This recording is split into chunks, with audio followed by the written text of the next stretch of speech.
Hello, and here we are on day 4 of Bedtime Welsh. Feels more like day 44. We've got, I've just seen I need to get a haircut. I don't know how I'm going to do that. Probably Angharad is going to get to shave my hair off. Do you want to shave my hair off? Yeah, apparently so.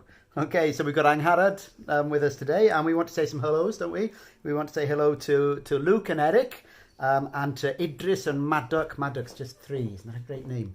And to Tilda and Jack. And Tilda was counting how many times your cat attacked me yesterday. She reckons it was 15.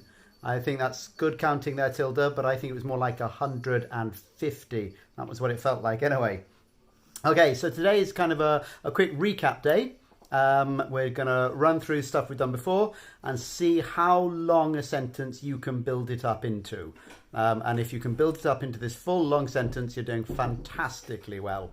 So, first of all, it's with you now.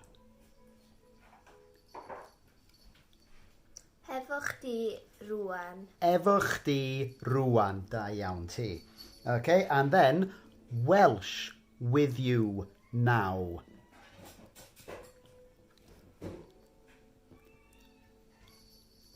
Cymraeg hefo chdi rŵan. Cymraeg efo chdi rŵan. And if you're listening carefully, you'll notice Angharad's doing the same thing Beino was doing, saying Cymraeg hefo chdi rŵan. That's a very northern Gwynedd kind of thing. If you say it like that, that's fine. If you don't, that's fine too. Cymraeg efo chdi rŵan. So now, to speak Welsh with you now.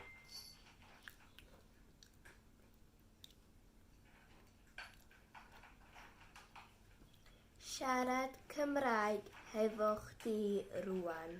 Siarad Cymraeg efo chdi rŵan.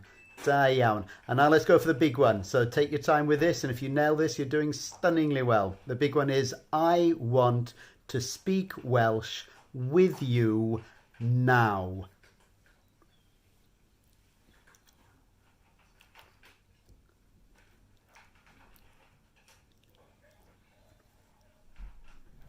Dwi isio siarad Cymraeg hefo chdi rŵan. Dwi isio siarad Cymraeg efo chdi rŵan. Da iawn. Well done all of you.